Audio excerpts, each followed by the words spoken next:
Hello dear students, today we are going to start class 10th History, Chapter 4 The Making of a Global World Part 8.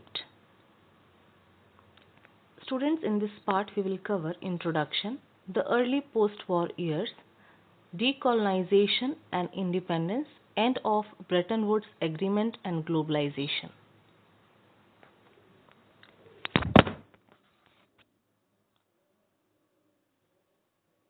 Students, in previous part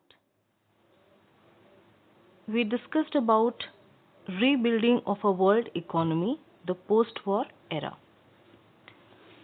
Students, in that we have seen the Second World War broke out a mere 2 decades after the end of the First World War. It was fought between the Axis powers, mainly Nazi Germany, Japan and Italy, and the Allies, Britain, France, the Soviet Union and the US.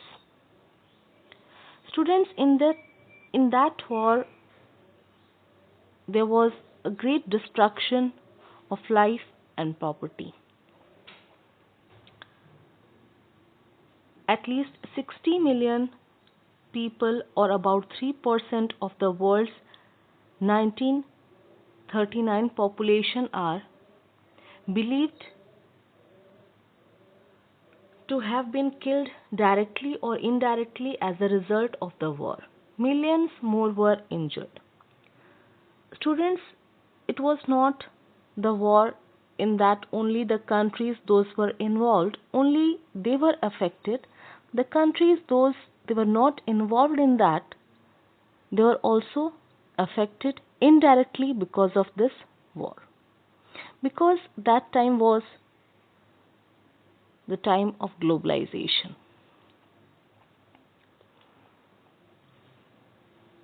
That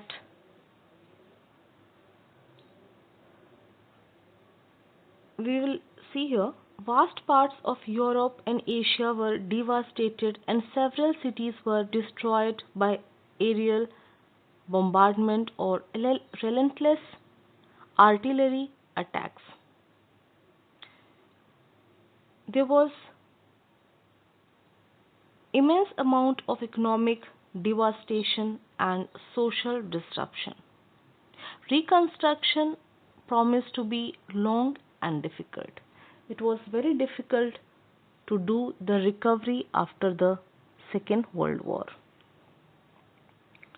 Students, two crucial influences shaped post-war reconstruction.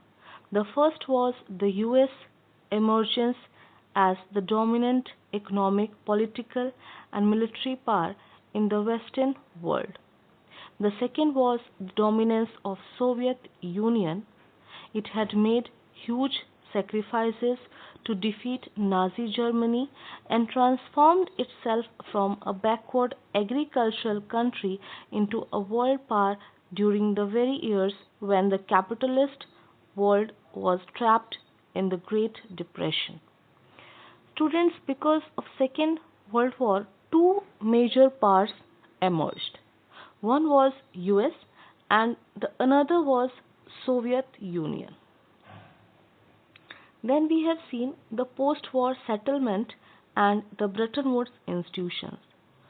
Students, economists and politicians drew two key lessons from interwar economic experiences. First, an industrial society based on mass production cannot be sustained without mass consumption. As mass production was needed in the industrial world, same as mass consumption was also needed with that, because in the absence of mass consumption there will be no value of mass production. So people were needed to consume that product which were produced by the industrial powers. But how the people they can use the product? They should have income. For the income, people needed employment. There was need of stable income. To ensure mass consumption, there was need for high and stable incomes. Incomes could be stable if employment was impl- income could not be stable if employment was unstable. Thus, stable incomes also required steady full employment. But markets could not guarantee full employment alone. Therefore, governments have to step to minimize fluctuation of price, output and employment. For that, there was a conference held in US. Its framework was agreed upon the United Nations Monetary and Financial Conference. It was held in July 1944 at Bretton Woods in New Hampshire, USA. It is known as Bretton Woods Agreement. The Bretton Woods Conference established the International Monetary Fund to deal with external surpluses and deficits of its member nations. The International Bank for Reconstruction and Development, popularly known as the World Bank, was set up to finance post-war reconstruction. So, in this way, two institutions were established in Institution Bretton Woods Agreement.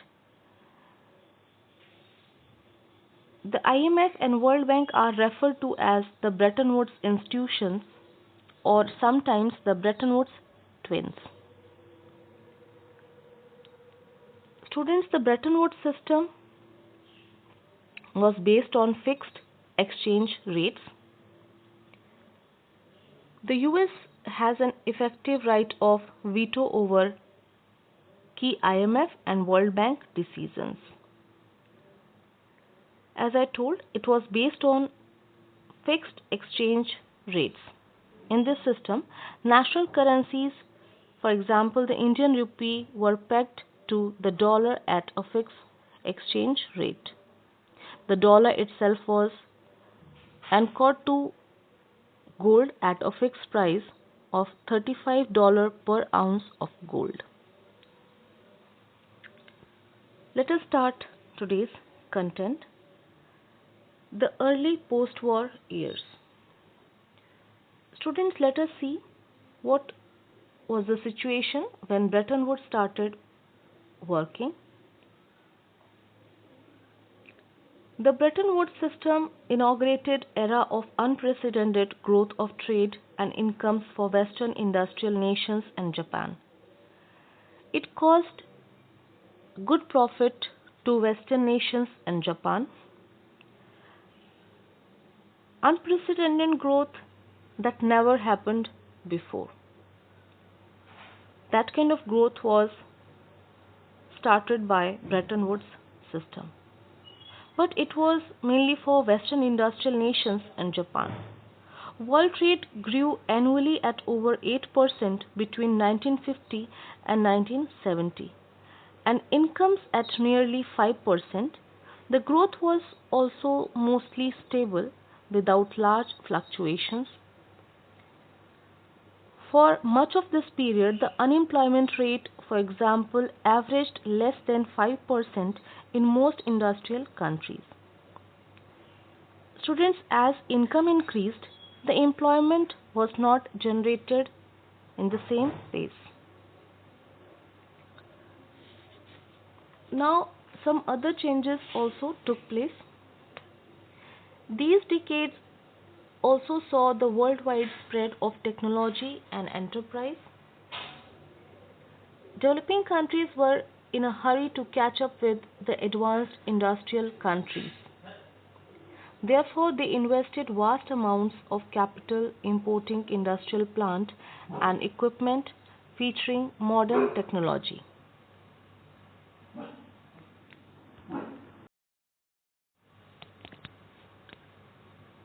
Students, the Bretton Woods system helped The global world recovered from the economic crisis of the war and brought trade to the Western countries and Japan. The technology was spreading and developing countries were trying to catch up with the other advanced countries. This period saw huge imports of industrial plant and equipment based on modern technology. As after the war, every country was engaged in the economic development. They focused on their industrial situation. They wanted to do the development in their production. For that, developing countries were fastly adopting the new technologies. Therefore, they started the import of industrial plant and equipment featuring modern technology. As they were not that much,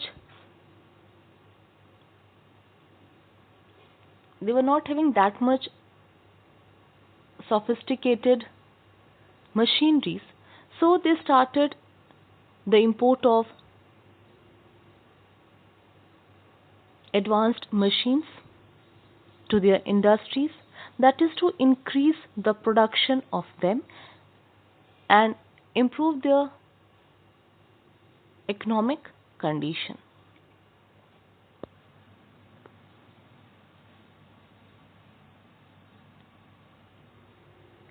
Decolonization and independence. Students, when the Second World War ended, large parts of the world were still under European colonial rule. Over the 2 decades, most colonies in Asia and Africa emerged as free, independent nations. As most of the Asian and African countries were sometime the colonies of Western empires. After the Second World War, they became independent nations. But because of the colonial rule, they were overburdened by poverty and lack of resources, and their economies and societies were handicapped by long periods of colonial rule. Students, as they were ruled by colonial rulers, they were mostly used by them. Colonial rulers, they used their resources.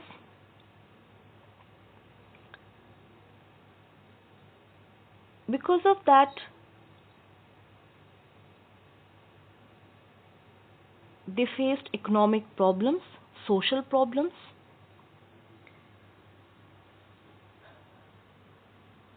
But after the end of Second World War, they became independent nations. Students, the IMF and the World Bank were designed to meet the financial needs of the industrial countries.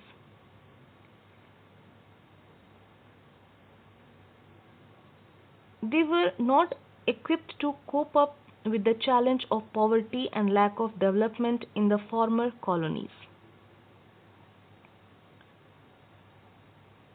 As IMF and World Bank were designed to help financially to the industrial countries, but they were not able to improve the situation of poverty and do the development of the former colonies. But as Europe and Japan rapidly rebuilt their economies, they grew less dependent on the IMF and World Bank. Students, the countries those were financially weak, they were taking loan from these institutions. As Japan and Western industrial powers, they were having economic stability, so they were less dependent on IMF and World Bank. Thus, from the late 1950s, the Bretton Woods institutions began to shift their attention more towards developing countries. as it was started for the help of developing countries, it not helped developing countries much more. So, Bretton Woods institutions started their focus on the situation of developing countries. As colonies, many of less developed regions of the world had been part of Western empires. They were the colonies of Western empires. Now, ironically, a new independent countries facing urgent pressure to lift their population out of poverty, they came under the guidance of international agencies dominated by the former powers. Students, it looks very opposite. It is an irony that the countries those were responsible for the problems of unemployment and poverty of the colonies, now they were taking steps to improve the situation of these colonies. Now, the countries, those they ruled over them, they made them poor countries, they caused lack of development to them. Now, they were taking steps to make them developed countries or improve their situation. Even after many years of decolonization, the former colonial powers still controlled vital resources such as mineral and land in many of their former colonies. After independence also, they continued the use of resources such as minerals and land in many of their former colonies.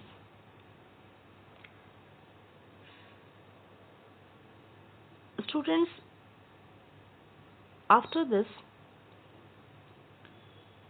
MNCs they started the investment. MNCs are multinational corporations. They are large companies that operate in several countries of the same at the same time. The MNCs were established in the 1920s. Many more came up in the 1950s and 1960s as US business expanded worldwide and Western Europe and Japan also recovered to become powerful industrial economies. The worldwide spread of MNCs was a notable feature of 1950s and 1960s. This was partly because high import tariff imposed by different governments forced MNCs to locate their manufacturing operations and become domestic.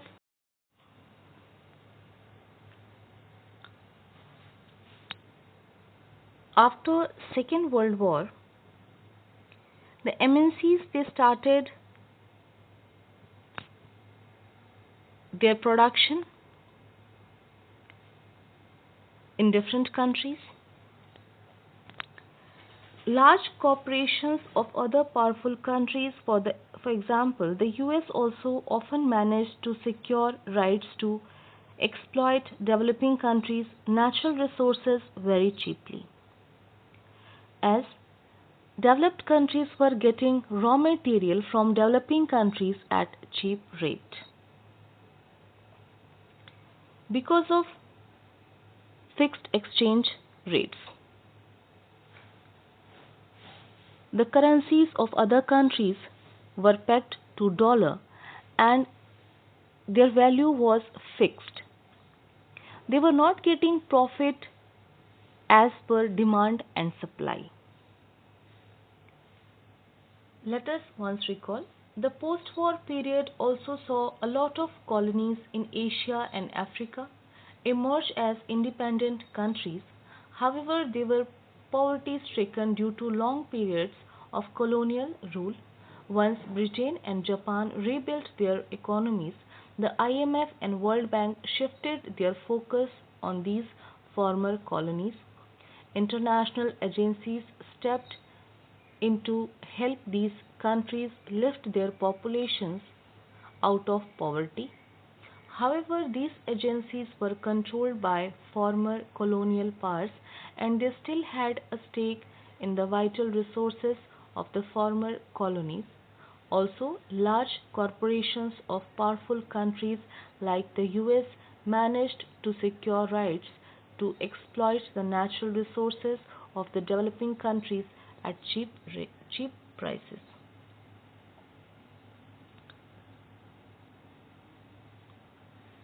Soon, the developing countries realized that they were not benefiting from the exponential growth of the Western economies. Hence, they created a group G77 and demanded a new international economic order. They demanded for a system wherein they could control their natural resources and have better access to the markets in developed countries for their manufactured goods. Students, at the same time, most developing countries did not benefit from the fast growth of Western economies experienced in 1950s and 1960s. Therefore, they organized themselves as a group, the group of 77 or G77, to demand a new international economic order, that is a NIEO. By the NIEO, they meant a system that would give them real control over their natural resources, more development assistance, fairer prices for raw materials, and better access for their manufactured goods in developed countries. They wanted that they should get fair price of their raw material, those they were exporting to developed countries. They wanted the better access for their manufactured goods in developed countries.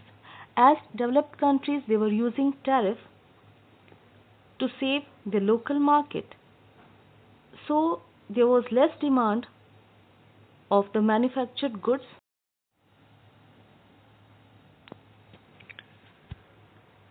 Students, the Group of 77 is the largest intergovernment organization of developing countries in the United Nations, which provides the means for countries of the South to articulate and promote their collective economic interests and enhance their joint negotiating capacity on all major international economic issues with the United Nations system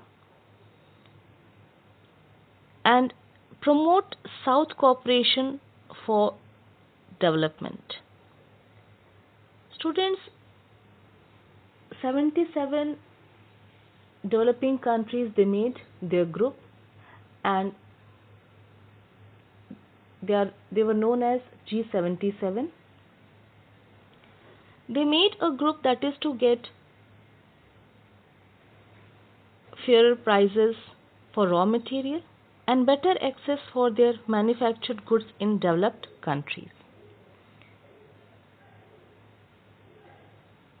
So, in this way, they wanted a new international economic order.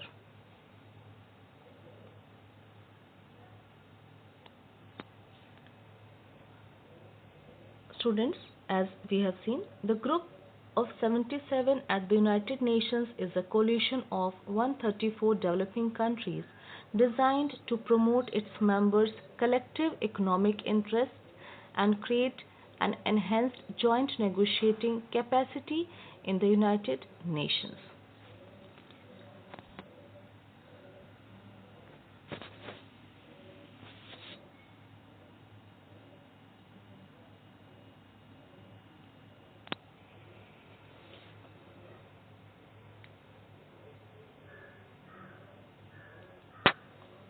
End of Bretton Woods and beginning of globalization.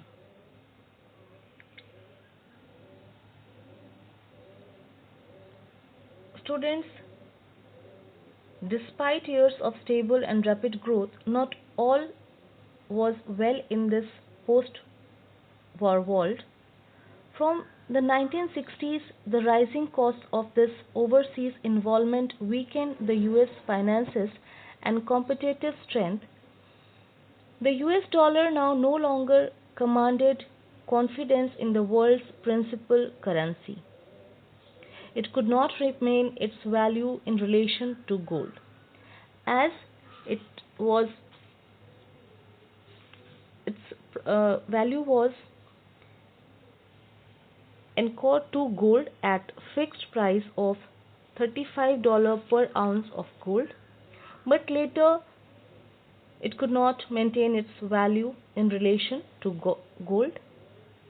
This eventually led to collapse of the system of fixed exchange rates and the introduction of a system of floating exchange rates. Students, let us see what is fixed exchange rates and what is floating exchange rates. A fixed exchange rate is when a country ties the value of its currency to some other widely used commodity or currency. The dollar is used for most transactions in international market. Today, most fixed exchange rates are pegged to the US dollar. Countries also fix their currencies to that of their most frequent trading partners.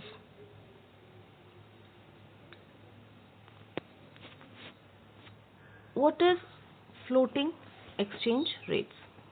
Students, under the floating or flexible exchange rate system, exchange rate between different countries like the prices of commodities are freely determined by market forces, that is demand and supply forces. With the exchange in income conditions underlying demand and supply, the exchange rate will automatically change without any intervention by the government. That is why it is called flexible or variable exchange rate system.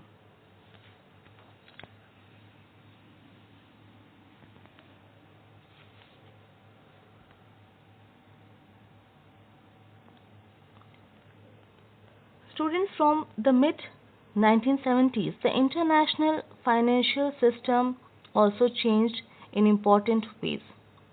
Earlier, developing countries could turn to international institutions for loans and development assistance, but now they were forced to borrow from Western commercial banks and private lending institutions. Earlier, they were dependent on international institutions like World Bank, but later they borrowed from Western commercial banks and private lending institutions. This led to periodic debt crises in the developing world and lower incomes and increased poverty, especially in Africa and Latin America.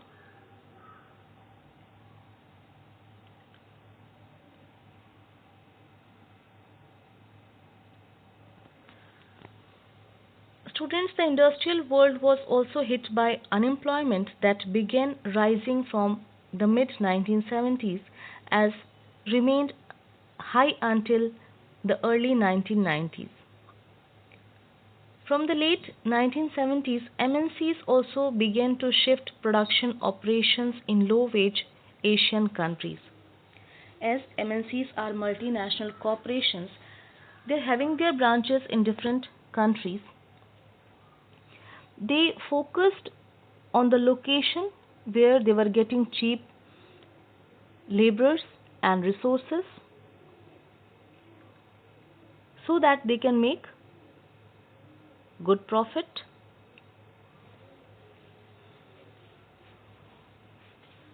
China had been cut off from the post-war world economy since the revolution in 1949, but new economic policies in China and collapse of Soviet Union and Soviet-style communism in Eastern Europe brought man- many countries back into the fold of the world economy. Students' wages were relatively low in countries like China, thus they became attractive destinations for investment by foreign MNCs competing in capture competing to capture world's market. Have you noticed that most of the TVs, mobile phones and toys we see in the shops seem to be made in China? They are cheap because investment is less on these products. So easily we are purchasing these products from the market because these products are cheap. And why they are cheap? Because investment is less on those products. This is because of the low cost structure of the Chinese economy. Importantly, most importantly, its low wages. Wages are low in these countries. Workers are available at low wages. Resources are available there. So it is easy to manufacture goods at less investment. The relocation of industry to low wage countries stimulated world trade and capital flow. In the last 2 decades, world's economic geography has been transformed and countries such as India, China and Brazil have undergone rapid economic transformation. Students, because of the relocation of industry to low wage countries, stimulated world trade and capital flow. Because of relocation of low wage countries, mostly MNCs they turn towards the low income or the countries where low wages, good availability of resources, cheap resources were available there. They wanted to do the investment in those countries where they wanted to get more benefit. Because of less investment, they hoped more profit there. That led to the flow of trade and flow of capital. And because of this, many economic changes we can see after this period. Basically, in the countries like India, China, and Brazil, they have undergone rapid economic transformations.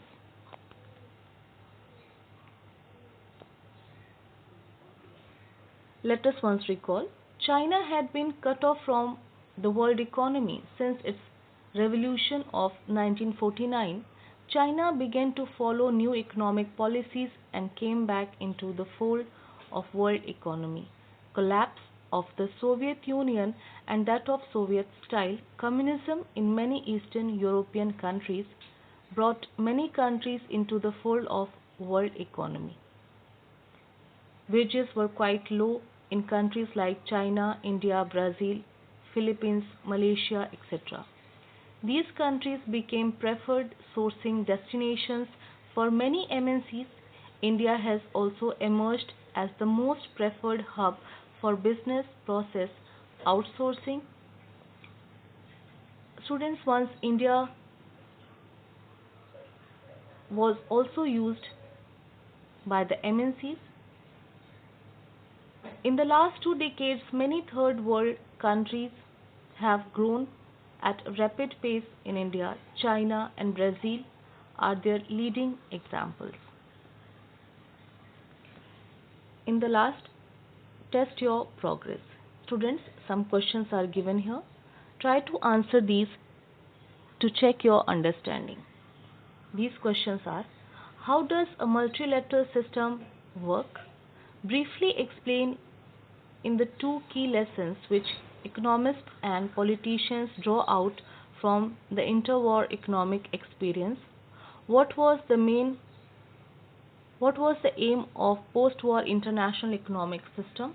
What is the difference between fixed exchange rates and floating exchange rates?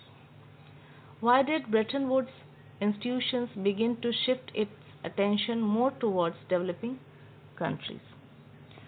So students, these are the questions. You try to answer this on the basis of explanation, and once you should go through the NCERT book. So students, here we have completed the 8 parts of this chapter, and this is the last part of the chapter, the making of a global world. Students, I suggest you to learn the important terms from the chapter, underline the important events.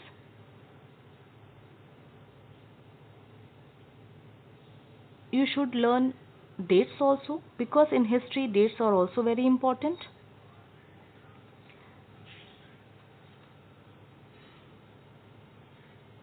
So in this way you can understand properly the chapter.